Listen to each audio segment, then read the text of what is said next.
निकले हैं हम जिस सफ़र पर वो हम ही ने है चुना।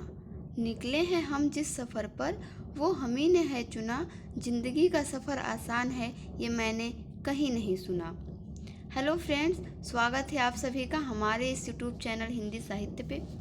जैसा कि आप लोग जानते हैं, नव वर्ष आने वाला है। सभी को नव वर्ष का इंतज़ार रहता है। कुछ लोग नव वर्ष पर बहुत ही बड़े बड़े संकल्प लेते हैं कि हम इसको पूरा करेंगे, हम इसको ऐसा रोज़ करेंगे, लेकिन ऐसा हो नहीं पाता है। वो बातें सिर्फ कुछ दिनों तक चलती हैं और उसके बाद फिर से वही पहले वाली ज़िंदगी शुरू हो जाती है। तो कुछ परीक्षाएं भी अगले साल हम लोगों का इंतज़ार कर रही हैं, कुछ सफलताएं इंतज़ार कर रही हैं। तो उसके लिए ज़रूरी है कि हम उन सफलता के लिए मेहनत करें, परिश्रम करें, अपना समय दें, उन चीज़ों को अपनी दिनचर्या में शामिल करें।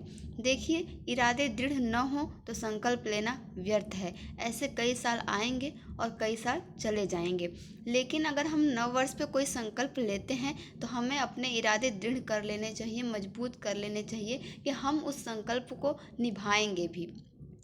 Do not give up, the beginning is always hardest. कभी भी हार मत मानिए, शुरुआत हमेशा कठिन ही होती है, लेकिन जब हम उसे करने लगते हैं उस काम को, तो धीरे धीरे जो काम हमें पहले कठिन लगता था वह हमें फिर आसान लगने लगेगा। जैसे कि आपने सोचा कि हाँ, कल से हम तो फिर 5-6 घंटे पढ़ेंगे, लेकिन ऐसा नहीं है। अगर आपको पढ़ने की आदत नहीं है, आप सिर्फ आधा घंटा या 1 घंटा ही पढ़ पाते हैं, तो अचानक से आप 5-6 घंटा नहीं पढ़ सकते हैं। तो इसलिए कभी भी हार मत मानिए। Do not give up, the beginning is always hardest.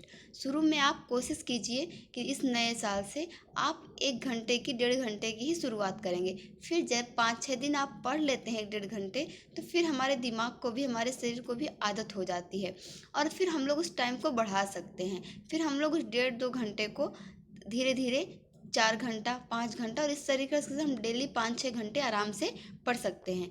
देखिए, ज़रूरी नहीं है कि किसी भी एग्ज़ाम को क्रैक करने के लिए आप लोग 8-10 घंटा ही पढ़ें। 5-6 घंटे की पढ़ाई भी पर्याप्त होती है, अगर वह पढ़ाई एकाग्रता के साथ और पूरे मन के साथ की गई हो। इसी तरह से अब हम लोग बात करते हैं टाइम टेबल की, कि टाइम टेबल किस तरीके से बनाया जाए। और ये सबसे इम्पोर्टेंट बात भी है, क्योंकि हमारी सफलता इस बात पर निर्भर करती है कि हमने तैयारी कैसी की है और हम अपनी तैयारी किस तरीके से करते हैं। क्या हमने जो टाइम टेबल बनाया है, क्या हम उसे पालन करते हैं, उसे फॉलो करते हैं, उसके अकॉर्डिंग पढ़ाई कर पाते हैं। कई बार ऐसा होता है कि हम दूसरों का टाइम टेबल देखकर अपना टाइम टेबल बना लेते हैं, फिर 1-2 दिन फॉलो करते हैं, फिर वो हमसे फॉलो नहीं हो पाता, फिर हम बिल्कुल पहले जैसे ही हो जाते हैं। लेकिन ऐसा ना करें। सभी लोगों का टाइम टेबल अलग होता है, क्योंकि सभी लोगों की ज़िंदगी में अलग अलग काम होते हैं। इसलिए हमें अपना टाइम टेबल अपने अनुसार ही बनाना चाहिए।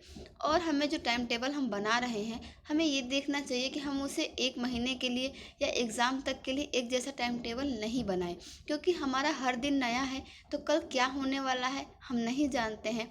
इसलिए हमें अगले दिन के लिए जो टाइम टेबल है वो आज बना लेना चाहिए कि हम क्या पढ़ेंगे कल, या जैसे कि हमें आज दिन में क्या पढ़ना है ये हम सुबह डिसाइड कर लें कि हाँ, आज हम ये टॉपिक ख़त्म कर लेंगे, या इस सब्जेक्ट से हमें टॉपिक ख़त्म कर लेंगे। तो आप लोग अपना टाइम टेबल कुछ इस तरीके से बनाएं और उसे फॉलो करें, और तथा ये देखें कि जैसे हमने आज जो टारगेट लिया है वो दिन के एंड तक हम उसे कंप्लीट कर पाते हैं या नहीं कर पाते हैं। इस तरह जैसे आप छोटे छोटे उद्देश्य बनाकर उसे कंप्लीट करते जाएंगे, तो आप देखेंगे कि कुछ ही दिनों में आप लोगों ने सिलेबस का एक बहुत ही महत्वपूर्ण हिस्सा कवर कर लिया है और लगभग सिलेबस कंप्लीट हो गया है।